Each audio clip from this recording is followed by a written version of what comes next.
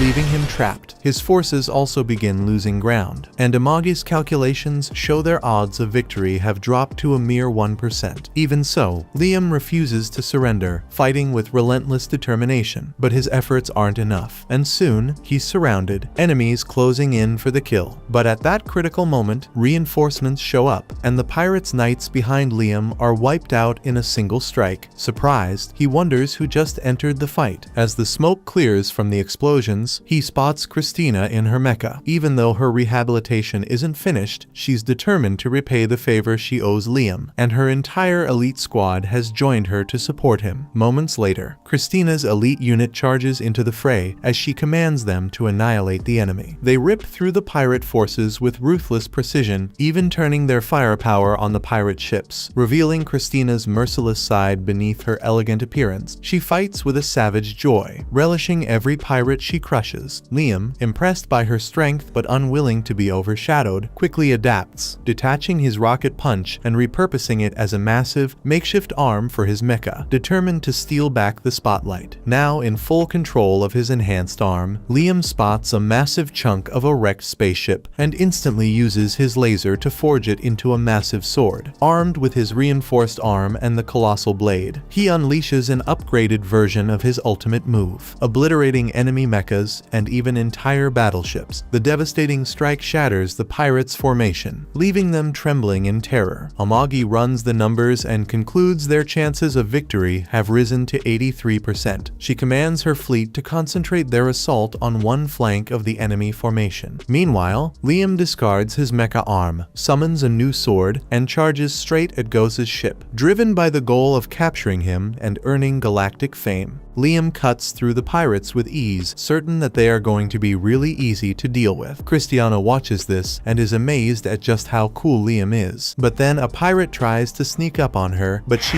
easily stops the attack and fights that one and a couple more off with a wild look in her eyes. Liam keeps going with a lot of confidence, saying to himself that this time he is personally crushing anyone as heartless as those debt collectors that came after him in his past life, and it all feels like a dream come true. But just then, Amagi tells Liam that a new group of mobile knights are on their way. But Liam is not the least bit worried. He spent all that time training, so this should be no problem. While the battle goes on, Commodore watches Liam fight and starts to feel sorry for him. If only he had not been born as a noble. Maybe he could have lived a normal life. His parents left him behind at a young age and dumped their faraway domain on him. But even with all that, he can tell that Liam has gotten so much better and stronger as a leader. They deeply respect Liam because this is the first time they have ever seen a noble who truly cares about keeping his people safe. Meanwhile, Liam keeps fighting by launching several projectiles, but to his surprise, they get blocked by a shield squad. He thinks about jumping past their shields with a short distance warp, but they are already stopping that by blocking the ether wave lengths. Amagi looks at the situation and orders the ships to move at full speed toward the shields. The Imperial officers quickly ask ask her what she is doing, and she answers saying she is going to use the ship's cannons to break through the shields so that Liam can get past them. With that said, all units are told to get their cannons ready and focus the beams right at the shield. All the cannons fire at the same time, which manages to create a small hole in the center of the shield, which makes Goes start to panic a little. He orders all his units to head out and guard the hole in the shield while it gets patched up. But that small opening is all Liam needs to get inside and take down a whole lot more pirates. One of the pirates goes over to Goes and asks him what they should do, and he answers saying that if they are going to lose at this rate, their best move is to pull back. However, he tells him to only let the leadership squad know and to leave the rest behind. After that, he orders all the attack units to fire their cannons at Liam and not to worry about shots that go off course. They are to shoot Liam down even if it means hitting one of their own. Goes tells the pilot to hurry up and fly them out of there, but it is already too late. Liam lands on top of their ship and immediately starts tearing it apart. Goes quickly heads for the escape vessel, but that also gets destroyed in the process. Liam tells Goes there is no point in running, because now he is going to make them pay. The other mobile knights arrive and Liam tells them it is time to begin their treasure hunt. However, they wonder if it is too dangerous to board the enemy ship in case they blow it up themselves. But Liam does not think that people who were planning on running away would go that far. Liam then lets loose his rocket punch technique, which sends several knight fists crashing into different parts of the ship, ripping it apart and causing even more damage. After that, they all head inside only to run into a group of pirates that are armed and ready for a fight. They draw their swords at Liam and challenge him to a duel to the death, sure that they will come out on top. However, Liam just calmly walks past them, lifts his sword slightly, and cuts them all in half in a single instant. The Imperial officers are caught off guard because even though they had heard Liam was a master, they never thought he would be this powerful. Meanwhile, the pirates at the front of the ship slowly start to realize that Goes has left them behind, and they slowly get picked off one